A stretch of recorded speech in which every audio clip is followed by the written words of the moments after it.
میرے رسول کریم صلی اللہ تعالیٰ علیہ وآلہ وسلم ہجرت سے چند دن پہلے نا خانہ کعبہ کو اندر سے دیکھنے کا دل کیا میرے نبی پاک کا.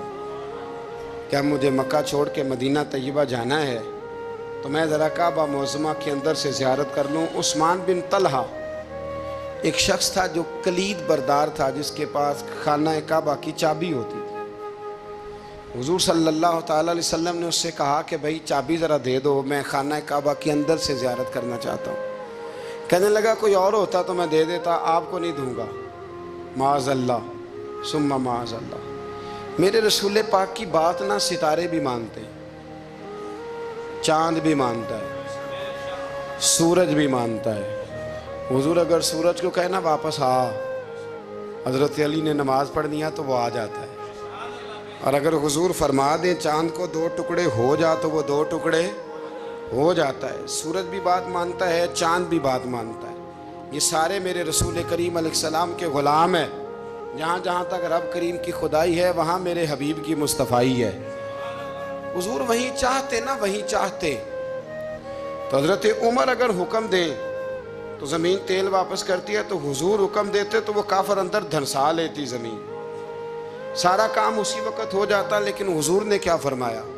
جب عثمان بن طلحہ نے کہا نا کہ آپ کو چابی نہیں ملے گی، اللہ کے رسول نے فرمایا عثمان ایک وقت آئے گا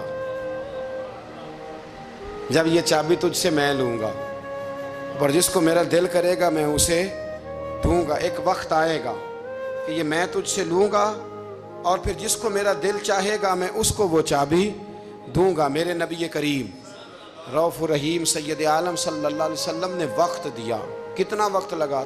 2 دن، 4 دن، 5 دن، 10 سال لگ گئے. حضور نے مکہ کو فتح کیا، حضور تشریف لائے. وہی چابی عثمان بن طلحہ کے پاس تھی. محبوب کریم نے بت توڑنے تھے، کعبہ کو ان سے پاک کرنا تھا. فرمایا لاؤ نا چابی کدھر ہے؟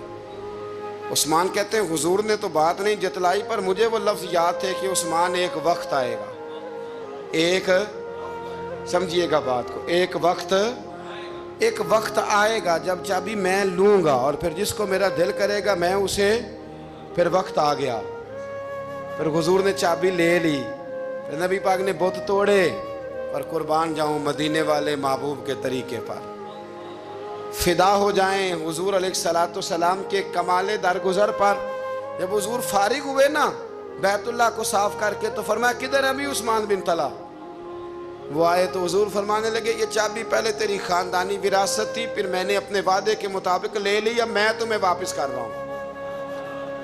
اب یہ چابی میں تمہیں واپس کر رہا ہوں، میں یہ چابی میں تمہیں دے رہا ہوں. لہذا اب تیری نسل سے بھی قیامت تک کوئی نہیں لے گا، میں تمہیں یہ چابی دے رہا ہوں. تو بھائی وقت کا انتظار کریں. اور عثمان بن طلحہ کہتے ہیں میں نے حضور کا یہ کمال کرم دیکھا تو میں کلمہ ہی پڑھ گیا، میں مسلمان ہی ہو گیا. وقت کو دیکھیں، وقت کا انتظار کریں، آنے والا ٹائم دیکھیں. ہم نا ٹائم نہیں دیتے، ہمیں جلدی بڑی ہے. کاروبار ٹھیک ہو جائے تو شام کو ہو جائے، بچہ تندرست ہو جائے تو پھر شام کو ہو جائے، مخالفین ٹھیک ہو جائیں تو شام کو ہو جائیں. ہمارے سارے کام شام سے پہلے، بلکہ جو ولی بننا چاہتا ہے وہ بھی کہتا ہے 1.25 گھنٹے میں بنا دو، لیٹ نہ کرو. کیونکہ بہت سارے تو کہتے ہیں یہ ایک نظر کریں. میں نے کہا آپ کوئی عمل بھی کریں نا، آپ تھوڑی محنت بھی کریں نا. کہتے ہیں ایک نظر کریں. ہمارے درویش کہا کرتے تھے کہ آج کل مرید کہتے ہیں نہ نماز پڑھاؤ، نہ روزہ رکھاؤ، نہ وظیفہ کراؤ، نہ کوئی اور کام کراؤ، سانوں میں ایویں ہی بخشاؤ. تو بھئی اللہ نے خود 5 نمازیں فرض کی ہیں، رمضان کے روزے فرض کیے ہیں، زکوٰۃ فرض.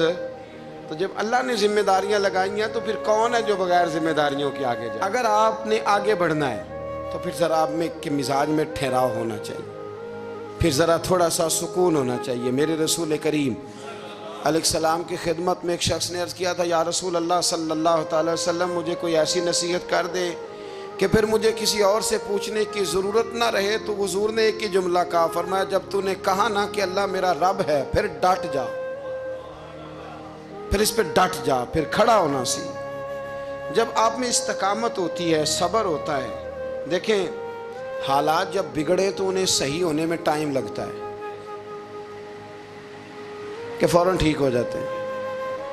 آپ بیمار ہو گئے، تکلیف ہوئی، کوئی آپ کو بیماری لگ گئی، آپ ڈاکٹر صاحب کے پاس گئے، انہوں نے آپ کو دیکھا، ٹریٹمنٹ کی، پھر دوائیاں لکھیں، پھر انہوں نے آپ کو کہا کہ آپ کو 1 ہفتہ یا 1.5 ہفتہ دوائی کھانی ہے. یہ ایک شربت کی شیشی ہے، یہ ایک بوتل ہے، یہ ایک سیرپ ہے، 1 چمچ صبح 1 شام، اور پورا ہفتہ آپ نے استعمال کرنا ہے. اب آپ تو کہہ رہے تھے کہ میں نے ابھی ٹھیک ہونا ہے گھنٹے کے بعد، تو سارا نہ پی لوں، سیرپ سارا نہ پی لوں ابھی، اور 1.5 ہفتے کی دوائی ابھی نہ کھا لوں، تھوڑی تھوڑی کر کے بھی تو کھانی ہے نا، ساری کٹھی نہ کھا لوں، ہو جائیں گے ٹھیک؟ کیا خیال ہے آپ کا؟ نہیں ہوں گے. کیوں؟ اس لیے کہ جس ترتیب سے ڈاکٹر نے آپ کو بتلایا ہے، آپ کا وجود اسی ترتیب سے اسے قبول کرے گا. اب آپ کا تو منشا تھا کہ میں نے سویرے فوراً اٹھنا ہے اور میں نے دوا کھانی ہے تو میں نے فٹافٹ ٹھیک ہو جانا ہے، تو بھئی یہ آپ کی منشا تو ہے، لیکن حکمت کا تقاضا یہ نہیں ہے. حکمت کا تقاضا یہ ہے کہ آپ کو 1 گولی کھانی ہے، 1 چمچ سیرپ کا پینا ہے، آپ کو مناسب پرہیز کرنا ہے، اس کے بعد جا کے آپ کی طبیعت ٹھیک ہوگی. زندگی میں چیزوں کو سمجھے، غور کریں، وقت آپ کو دینا ہے، اور جب آپ وقت دیتے ہیں تو بہت سارے معاملات ٹھیک ہو جاتے ہیں. حضرت عمار بن یاسر بڑا شروع میں کلمہ پڑھا. ان لوگوں نے بڑی تکلیفیں اٹھائیں جنہوں نے آغاز اسلام میں کلمہ پڑھا. حالات اور طرح کے تھے. میرے حضور کو بڑی اذیتیں دی جاتی تھیں. ابو لہب، عقبہ بن ابی معیط، یہ حضور کے 2 ہمسائے تھے. کچھ نفسیاتی تکلیفیں لوگ دیتے ہیں،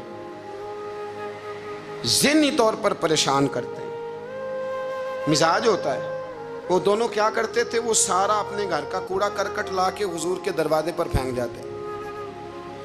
تو نبی کریم صلی اللہ تعالی وسلم فرماتے تھے کیا خوبصورت حق ہمسائیگی ادا کرتے ہو، کیا اچھا تم حق ہمسائیگی. اور دونوں طرف کے ہمسائے تکلیف دیتے، اذیت دیتے، حضور کو پریشان کرتے. حضرت عبداللہ ابن مبارک رحمۃ اللہ علیہ کا ہمسایہ بھی اسی طرح کرتا تھا. وہ اپنے گھر کا سارا گند کچرا اٹھا کے آپ کے گھر میں پھینک دیتا. 1 دن بھی پھینکا، 2 دن بھی پھینکا، 3 دن بھی پھینکا، 4 دن بھی پھینکا، 5 دن بھی پھینکا، مہینوں بیت گئے، مہینوں بیت گئے. ایک دن کہنے لگا میں روز کچرا پھینکتا ہوں. خود ہی کہنے لگا آپ کو تکلیف نہیں ہوتی؟ آپ فرمانے لگے میں نے 1 برتن رکھ دیا، 1 جھاڑو رکھ دیا ہے، جب تو کچرا پھینکتا ہے تو میں اٹھا کے باہر پھینک آتا ہوں. اب تو بند نہ کرنا، اس لیے کہ مجھے عادت ہو گئی ہے. اب میں نے اپنے ٹائم میں سے نا ٹائم اس کچرے کو دینا شروع کر دیا ہے. اب تو بند نہ کرنا، اس لیے کہ مجھے اب اس بات کی عادت ہو گئی. اب میں روز اٹھاتا ہوں اور اٹھا کے ذرا باہر پھینک آتا ہوں. میں عادی ہو گیا ہوں تیری اذیت کا، اب میں تیری تکلیف کا. آپ میں سے بہت سارے لوگ شہروں کے رہنے والے ہیں. ہمارے دیہاتوں میں یہ ہوتا تھا کہ کسی بوڑھے بابے کو نا بچے چھیڑتے تھے، کبھی کبھی غلط کرتے تھے، ایسا کرنا نہیں چاہیے، لیکن بزرگ کو چھیڑتے تھے، تنگ کرتے تھے. کبھی وہ بچے نہ چھیڑتے تھے تو بزرگ خود کہتے تھے کہاں مر گئے آج سارے. اصل میں وہ پیار ہوتا تھا، وہ پیار لگ جاتا تھا، بتاتے نہیں تھے، لیکن علاقے کے بچوں کے ساتھ نا وہ غصہ ہوتا تھا، وہ چھیڑتے تھے. لیکن نا کئی دفعہ کوئی بندہ دشمنی کرتا ہے تو بندے کو اللہ کے قریب کر دیتا ہے، سجدے کا ذوق بڑھ جاتا ہے، عبادت کا مزاج بڑھ جاتا ہے، انسان کی طبیعت کے اندر خاص قرب آتا ہے. حضرت عمار بن یاسر رضی اللہ تعالیٰ عنہ فرماتے ہیں کہ بڑی تکلیف دیتے. حضرت عمار بن یاسر رضی اللہ تعالیٰ عنہ کی جو والدہ ہیں وہ اسلام کی پہلی شہیدہ ہیں.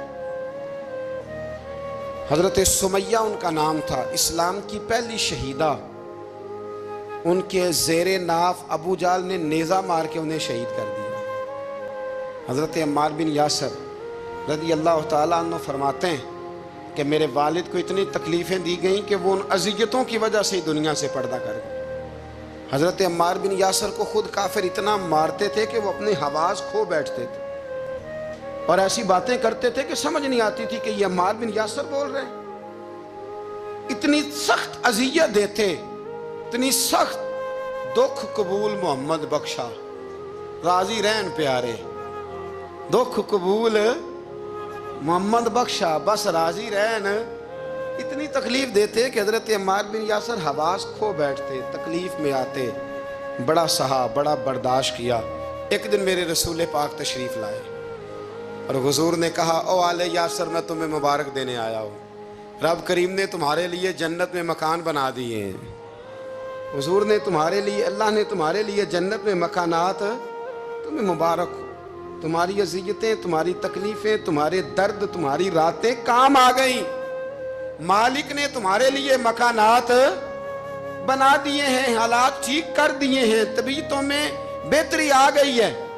میرے محبوب کریم رؤوف الرحیم سید عالم نور مجسم شفیع معظم آقا دو عالم صلی اللہ تعالیٰ علیہ وسلم نے انہیں خوشخبری سنا دی۔ حضرت عمار کہتے ہیں پھر حالات بدلے، پھر میں نے جو مجھے اذیتیں دینے والے تھے میں نے انہیں گڑھوں میں گرتے دیکھا۔ آپ فرماتے ہیں ابو جہل کی لاش اٹھانے والا بھی بدر میں کوئی موجود نہ تھا، اور ابو لہب جو مجھے تکلیفیں دیتا تھا وہ مکے کے چوک میں مرا ہوا پڑا تھا، پر کوئی اس کے قریب جانے والا بھی موجود نہ تھا، کوئی نہیں تھا۔ آپ فرماتے ہیں وہ حالات بھی۔ حضرت عمار کا اپنا کیا حال ہوا؟ حضرت خالد بن ولید رضی اللہ تعالیٰ عنہ بڑے بہادر ہیں۔ حضور نے فرمایا یہ اللہ کی تلوار ہے، یہ اللہ کی، بڑے بہادر تھے، بڑے شیر دل تھے۔ فرماتے ہیں کبھی معذرت نہیں کرنی پڑی، کبھی جھکنا نہیں پڑا، کبھی کسی کی منت نہیں کی۔ اللہ نے طاقت اتنی عطا فرمائی تھی، ہمت، حوصلہ، صبر، استقامت اتنا دیا، کبھی کسی جگہ پشت نہیں لگی۔ لیکن فرماتے ہیں کسی وجہ سے نا ایک دن میرا عمار بن یاسر کے ساتھ کسی بات پہ اختلاف رائے ہو گیا، جھگڑا ہو گیا۔ توجہ ہے میری بات پر؟ فرماتے ہیں جھگڑا ہو گیا۔ ہمارا پتہ حال کیا ہے؟ ہمارا یہ حال ہوتا ہے کہ ہمارا جھگڑا ہو جائے تو خیر ہے، لیکن اگر پڑوسی کے بچے لڑ پڑے تو ہم کہتے ہیں اس کی روزی پاک نہیں، اس کی تربیت ٹھیک نہیں۔ ہمارا بھائیوں سے رٹا ہو جائے تو معاملہ اور ہے، کسی کا ہو جائے تو معاملہ اور ہے۔ میں بیمار ہو جاؤں تو آزمائش ہے، اور سامنے والا بیمار ہو جائے تو سزا ہے۔ پھر کیا ہے؟ بلکہ پنجابی کہنے نے کیتیاں نو پھڑیا ہے، یہی کہہ دیتے۔ اور میں بیمار ہو جاؤں تو آزمائش آگے جی اللہ کی طرف سے۔ ایسا نہ کریں۔ ہمارا فتویٰ اپنے حق میں اور ہوتا ہے، سامنے والے کے معاملے میں اور ہوتا ہے۔ حضرت عمار بن یاسر کی بات کر رہا تھا، جناب عمار بن یاسر رضی اللہ تعالی عنہ۔ حضرت عمار بن یاسر کہتے ہیں کہ حضرت خالد بن ولید کے ساتھ، جناب خالد بن ولید کہتے ہیں میری ان کے ساتھ نہ کسی بات میں اختلاف رائے ہو گیا، تو میں اب دلیر آدمی تھا، شیر آدمی تھا، کبھی جھکا نہیں تھا، کبھی کوئی معاملہ نہیں ہوا تھا، کبھی کوئی ایسی بات نہیں ہوئی تھی۔ آپ فرماتے ہیں جب رائے کا اختلاف ہو گیا نا، بات ذرا آگے بڑھ گئی تو نبی کریم صلی اللہ علیہ وسلم تک بات پہنچی، تو میرا یہ خیال تھا کہ حضور میری بھی سنیں گے، عمار بن یاسر کی بھی سنیں گے، پھر حضور کوئی فیصلہ کریں گے، پر قربان جاؤں وقت بدل گیا ہے نا۔ اب بہت بڑے چودھری ہیں، بڑے سردار ہیں، بڑے سپہ سالار ہیں حضرت خالد بن ولید، پر وقت بدل گیا۔ تو حضرت خالد بن ولید کہتے ہیں جب میں نے نبی کریم کی بارگاہ میں بات عرض کی، حضور تک بات پہنچی، تو میرے مصطفیٰ نے موٹی سی بات ارشاد فرمائی۔ رسول کریم فرمانے لگے بھئی بات مختصر سی ہے، جس نے عمار کو راضی کر لیا اس نے مجھے راضی کر لیا، اور جس نے اسے ناراض کیا اس نے مجھے ناراض کیا۔ فرماتے ہیں بس میری قیمت پڑ گئی، میرا قد اونچا ہو گیا۔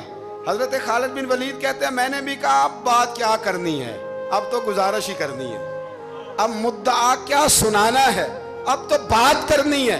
فرماتے میں آگے بڑھا، اور جیسے بھی ہوا میں نے حضرت عمار بن یاسر کو راضی کیا۔ حضرت عمار کہتے ہیں ایک وقت وہ تھا اور ایک وقت یہ ہے، جب دونوں وقتوں کو دیکھتا ہوں تو کہتا ہوں الحمدللہ رب العالمین۔ یہ ساری تعریفیں اس رب کے لیے ہیں جو تمام جہانوں کو پالنے والا۔ وقت دیں معاملات کو، ٹائم دیں۔ آپ دیکھیں اللہ تبارک و تعالیٰ بڑا کریم ہے،